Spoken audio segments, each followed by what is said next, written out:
শোনা যায় যে মক্কা ও মদিনার মাঝে এমন একটি স্থান রয়েছে, এমন একটি জায়গা রয়েছে যেখানে কবরের আযাব হয় না, অর্থাৎ সেখানে কবরস্থ করলে কবরের আযাব হয় না।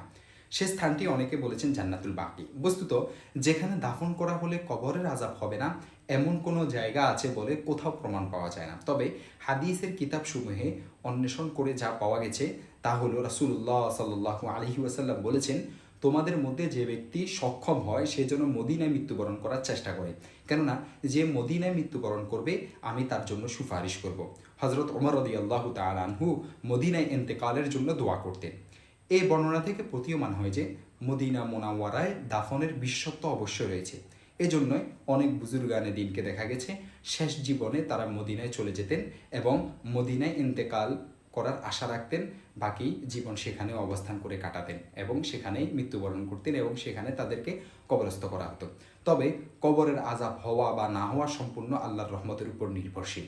এর সাথে তার আমলেরও বিশেষ সম্পর্ক রয়েছে। তাই তো আল্লাহ তাআলা কোরআনে কারীমের মধ্যে বলেছেন, মান জাআ বিল হাসানাতি ফালাহু আশরু আমসালিহা। অর্থাৎ যে ব্যক্তি একটি ন্যাক কাজ করবে তাকে উক্ত কাজের বিনিময়ে 10 গুণ সওয়াব দান করা হবে। যে ব্যক্তি একটি অসৎ কাজ করবে তাকে উক্ত কাজের বিনিময়ে সমানেই প্রতিদান দেওয়া হবে এবং তাদের উপর জুলুম করা হবে না।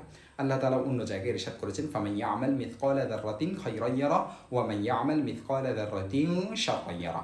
অর্থাৎ কেউ অনুপরিমাণ সৎকর্ম করলে তা দেখতে পাবে এবং কেউ অনুপরিমাণ অসৎ কর্ম করলে, অসৎ কাজ করলে তাও দেখতে পারেন কানজুল উম্মাহ 11 নং খণ্ড 262 নং পৃষ্ঠা এবং তিরমিজি 2 নং খণ্ড 229 নং পৃষ্ঠা।